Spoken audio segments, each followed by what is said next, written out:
زنی که با مار جهنمی محکوم به ابدیت شد. حلیمه خاتون زنی که به پاکدامنی و فداکاری معروف بوده. اون همیشه برای کارای خوب و کمک کردن به خلق خدا پیش قدم می شده و برای هر کار خیری معطل نمی کرده. اون همه وجودش رو و مال و اموالش رو هر چند اندک تو راه خیر می زاشت. البته حلیمه زن خیلی ثروتمندی بود. در ابتدا میخوام کانال ما رو با لایک و سابسکرایباتون حمایت کنید تا موجب دلگرمی ما بشه تا بتونیم بیشتر از این داستانها رو براتون به تصویر بکشیم. حلیمه خاتون هر روز و هر شب زنا و دخترای محله رو دور خودش جمع میکرد و با اونا درد و دل میکرد. به حرفاشون گوش میداد و در مورد مشکلاتشون با اونا گفتگو میکرده. و برای حل مشکل و گرفتاریاشون با هم فکری کردن راه حلی رو پیدا می کردند. و اگه کسی نیاز مالی و یا دختر یا پسر دم بختی داشت و یا به هر دلیلی گرهی تو کارش افتاده بود به سراغ حلیمه می اومدن و با حلیمه در میون می زاشتن تا شاید گره مشکلشون باز بشه. حالا شاید بگین اون مال و اموالش رو از کجا آورده بوده؟ باشه، کمی صبر کنین تا براتون بگم. حلیمه خاتون یه زمین بزرگی بیرون شهر و اطراف یه روستایی که همون نزدیکیای محله‌ای که درش زندگی میکرد داشت. آره، یه زمین 10,000 هکتاری که از بچگی بهش ارث رسیده بود.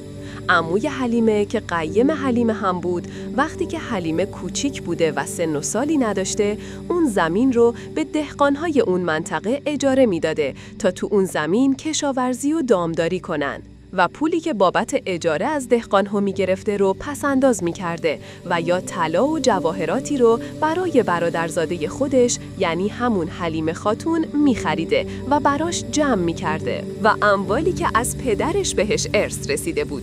البته اینم بگم که عموی حلیمه هم یه مرد ساده زیست و با خدایی بوده. اما شاید باور نکنین، پدر حلیمه یکی از تاجرای پرآوازه بوده و برعکس برادرش و همینطور دخترش حلیمه خاتون خیلی مالندوز و خسیس و اصلاً به فکر کار خیر نبوده. خلاصه این که حلیمه تو دامان عموی مهربان و امانتدار خودش پرورش پیدا میکنه. عمویی که حلیمه رو با خدا و کارهایی که در راه خیر و نیکی کردن به خلق خدا بوده بزرگ میکنه. و وقتی هم عموی حلیمه که به دلیل بیماری ناعلاجی که داشته از شدت درد تو بستر بیماری میفته و میدونسته که دیگه نمیتونه به زندگیش ادامه بده، همسر و بچه‌هاش رو صدا میزنه تا با اونا برای آخرین لحظاتی که از عمرش باقی مونده بوده دیدار کنه. پس حلیمه هم رو صدا میزنه. بعد از دیدار با همسر و 2 دختراش از اونا میخواد که اون رو با حلیمه تنهاش بذارن. حالا عمو که نفسش به شماره افتاده بود با یه نگاه به برادرزاده میگه که من چیزی به عمرم نمونده. ازت میخوام خوب به حرفایی که میزنم گوش کنی و به حرفام عمل کنی. توی حیات قدیمی خونه پدریت یه زیرزمینی هست که داخلش یه صندوقچه قدیمی داره.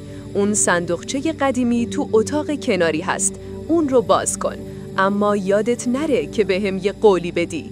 حلیمه با نگاهی که پر از غم و اندوهه و اضطرابی که تو چشماش موج میزده میگه بله عمو جان، حتما هر کاری که بخواین و بتونم انجام میدم.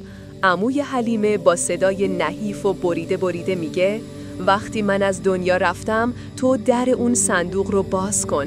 تمام اسناد و مدارک مربوط به زمین و مقداری پول و طلای با ارزش درونش هست که همشون رو برای تو پسنداز کردم تا بعد از من با اونا بتونی هر گره و حاجتی که میتونی از مشکلات خودت و مردم باز کنی و در راه خدا خیرات بدی تا شاید خدا من و پدرت رو بیامرزه و رحمت کنه و دعای خیر مردم رو برای آمرزش من و پدرت از درگاه خدا طلب کنی. اما این رو گفت و آرام آرام چشماش رو فرو بست و از دنیا رفت. حلیمه خاتون که اون موقع سن و سال زیادی نداشت با یه غم و اندوه سنگین روبرو میشه از دست دادن و نبود حامی بزرگی مثل عمو. مردم محله از گوشه و کنار برای مراسم ختم عموی حلیمه حاضر میشن و به حلیمه تسلا میدن و با یک مراسم با شکوهی تابوت اون رو به محل دفنش میبرند و تن بیجان و سرد عمو رو به خانه ابدیش میسپارن. بعد از مراسم و یادبودی که تو محلشون برای خاکسپاری عمو برپا میکنن، حلیمه میره تا به قولی که داده بود عمل کنه. حلیمه با اون طلا و جواهرات یه خیریه میسازه و بچه‌های یتیم و بی سرپرست رو حمایت میکنه.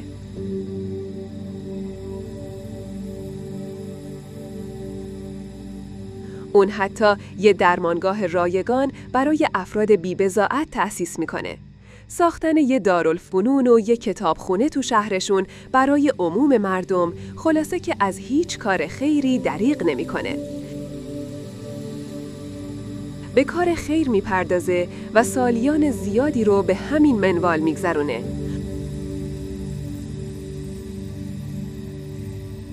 تا اینکه بعد از مدتها از دنیا میره. اما قبل از مرگش تمام مال و اموالش رو به کنیزش میسپاره و میگه بعد از مرگ من این اموال رو صرف کارهای خیر بکن و تمام اموالم رو به خیریه بده تا صرف امور خیریه بشه تا شاید خدا من رو بیامرزه و به وصیت عموی عزیزم عمل کرده باشم. کنیزک که تمام لحظاتش رو کنار حلیمه گذرونده بود و تقریباً از تمام هست و نیست حلیمه خبر داشت. اون با کمال میل قبول میکنه، کمی به فکر فرو میره و فکرایی رو تو سرش میپرورونه. کنیزک هر کسی رو که برای کمک و نیاز به در خانه حلیمه میومد رو دست خالی رد میکرده تا اینکه کم کم دیگه خبری از کار خیر و کمک کردن به مردم نیازمند نبود. مردم شهر که از مرگ حلیمه شوکه شده بودن و از اینکه دیگه کسی نبود که تو کار خیر کمکشون کنه بسیار ناراحت بودن. کنیزک هم به یک باره از اونجا میره و دیگه هیچ اثری ازش به جا نمیمونه. ماه‌ها از این ماجراها میگذشت. کنیزک که حالا دیگر خانم شده بود، با ثروت بادآورده حلیمه قصری مجلل برای خود دست و پا کرده بود و عیش و نوشش را آغاز نمود. دیگر خبری از سادگی و فروتنی حلیمه نبود. کنیزک مغرور و متکبر در میان خدم و حشم غرق شده بود و هر روز بساط عیش و نوشش رنگین‌تر می‌شد. اما شبی هنگامی که کنیزک در رخت خواب نرم و ابریشمیش آرامیده بود، حس کرد چیزی دور پاهایش حلقه زده است. با ترس و لرز چشم باز کرد و در تاریکی شب مار عظیم الجثه را دید که به دور پاهایش پیچیده و چشمانش چون آتش خروشان می درخشید. حلیمه که به شدت وحشت کرده بود، جیغی از سر وحشت کشید و از تخت خواب به زیر افتاد. اما مار همچنان او را تعقیب می کرد و به دور پاهایش می پیچید. هرچه تقلا می کرد خود را رها کند، مار محکمتر حلقه می زد. از آن شب شوم آرامش از زندگی کنیزک رخت بربست.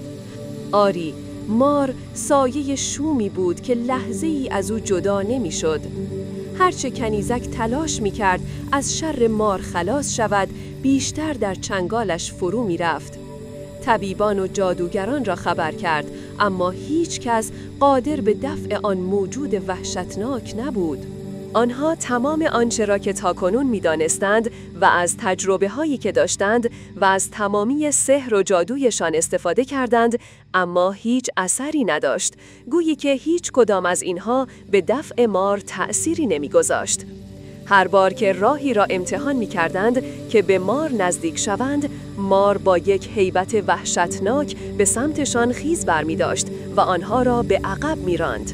آنان که دیگر مایوس و ناامید شده بودند، راه به جایی نبردند، ناگزیر به پیش عابد و عالم دینی رفتند و ماجرای کنیزک را تعریف کردند.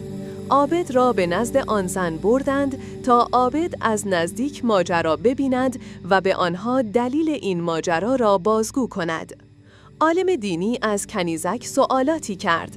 مال و اموالت را از کجا و از چه راهی به دست آورده ای؟ و مال و اموالت را در چه راهی خرج نموده ای؟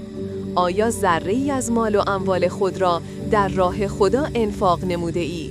آیا دست نیازمند و فقیری را گرفته ای؟ آیا گرسنه‌ای را سیر کرده ای؟ همگان سکوت کرده بودند و به سؤالات آن عالم دینی با دقت گوش می‌دادند.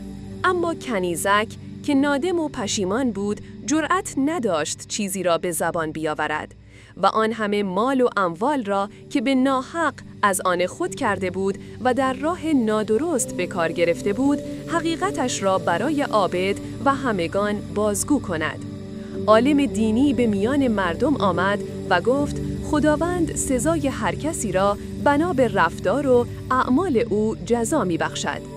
آن مار سزای حرص و طمع و مکر و حیله است که زن به واسطه آن به این دنیای فانی دل بسته است و به آن چنگ زده و به سبب آن گرفتار شده و آن مار تا زمانی که این زن جان در بدن دارد با او همراه است. و آن کنیزک روز به روز زیباییش پژمرده و سلامتیش رو به زوال می رفت.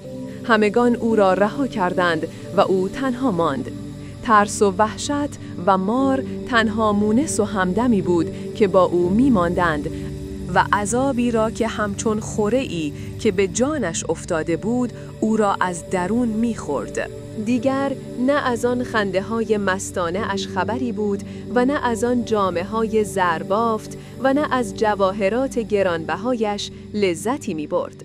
در نهایت کنیزک در حالی که از ترس مار به خود می لرزید و با حال زار و پریشان و چشمان گریان به سقف خیره شده بود جان سپرد. قصری که روزی مظهر عیش و نوش بود به گورستانی سرد و خاموش بدل شده بود و ثروتی که با خیانت به دست آمده بود نفرینی ابدی را به همراه آورد. آری عزیزانم، این داستان یادآور این نکته است که خیانت کردن به اعتماد دیگران و زیر پا گذاشتن ارزش‌های انسانی عواقبی وخیم در پی دارد. ثروتی که از راه نادرست به دست آید نه تنها خوشبختی نمی‌آورد بلکه عذابی دائمی را به همراه خواهد داشت. بیاییم همواره در راه خیر و نیکی قدم برداریم و از مال و منال خود در جهت کمک به دیگران استفاده کنیم تا رستگار شویم. و اگر موافق هستین کلمه آمین را برام کامنت کنید. ممنون که تا اینجا ما را همراهی کردین و اگه نظری در مورد این داستان دارین اون رو با ما به اشتراک بذارین. و در آخر من رو با سابسکرایب و لایک و با یه قلب قرمز حمایت کنید تا بتونیم در کنار هم داستان‌های عبرت‌انگیز بیشتری رو مشاهده کنیم. با سپاس از لطفی که به من دارید. شما را به خدای بزرگ میسپارم. منتظر داستان عبرت‌انگیز بعدی باشید. خیلی زود برمیگردم.